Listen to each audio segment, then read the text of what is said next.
The 2020 Angel Accelerator covered a wide variety of topics. Here's a quick taste.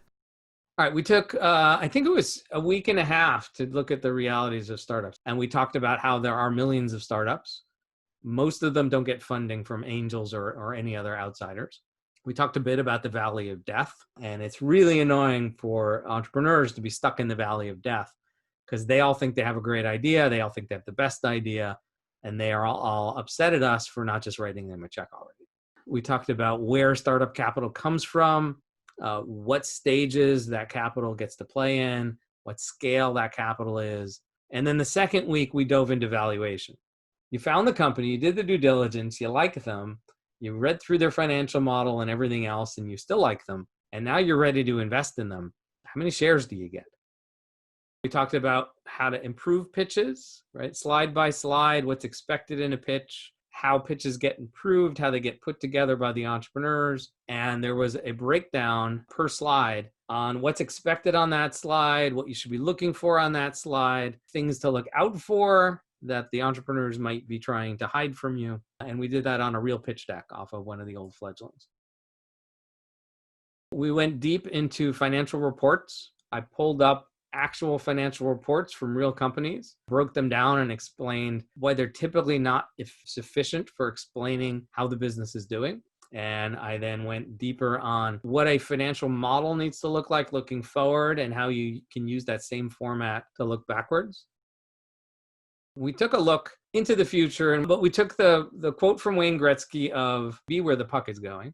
And we talked about the visions that the entrepreneurs lay out for us versus reality. We talked about some of the people who succeeded at seeing the future. We went pretty deep on this conversation about WeWork and what went right and what went wrong, which brings us to due diligence. So what else do we need to do when we're looking at a company to figure out whether or not it's investable?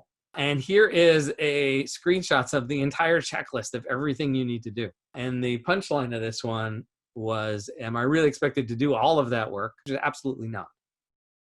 We talked about the history of all the fledglings and specifically just the ones that failed. And we went session by session. We talked about, we had this framework on what causes startups to fail. We used this framework a lot. And we went through and talked about which of these got triggered and why. Hopefully everyone learns from our mistakes so you don't make the same mistakes. We talked about strategic decision-making. We had a case study of a real company, one that's misspelled, one of them that's in our portfolio, one that we picked for this session, and they had a strategic opportunity show up. And case study was to look at the scale of the company now and the scale of the company where it's headed and the opportunity that's sitting in front of them. And then at the end, we talked about whether to take the opportunity or not. And this is another one of those topics where I did the entrepreneurs in the morning and the angels in the evening and got totally opposite results. That every entrepreneur wanted to take this opportunity. And if I remember right, there might have been one angel who said yes, but it might have been unanimous no on the angel side.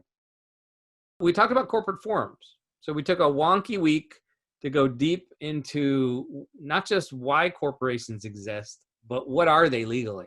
And then what an S Corp is, and what a B Corp is, and what an LLC is, and how the thing we call an LLC in the US is not the thing that the rest of the world calls a limited liability company.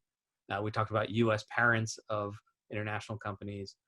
We went deep and wonky on what corporations are and how they function. Then we had a guest speaker. So we had a few guest speakers come in. The first one was Fred Whittlesey, who's an expert in the field of compensation. And we had Joe Wallen come in, who just published a book on angel investing. We wound up having a chat about angel investing from the framework of being the startup lawyer. We're all impact investors now, and we learned what impact investing is and where it came from. Impact investing is everything in between, make as much money as possible, and philanthropy, which is give it all away. Next week, we looked at why impact investing is important. Why can't we just rely on philanthropy to solve the world's problems? It was a case study, basically, of two companies, both here in Seattle, both started by college dropouts. And it was a talk that had lots of numbers in it. We looked at the top 100 foundations and charities. We looked at the top 100 public companies. Basically, it boiled down to the fact that there's nowhere near enough money over in the philanthropic space. We talked about measuring impact, learned about iris metrics, and we learned about gears ratings, the B impact assessment. We learned about this crazy thing called the Pinchot Impact Index.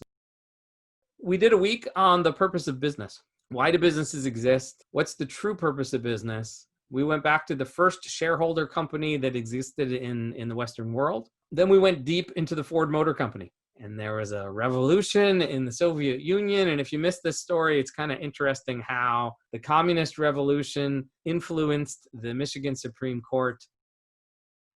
With that, my monologue is over, and I will open it up to questions. If anyone has any questions on any of that or any topic that you wish we had covered that we didn't have time to do.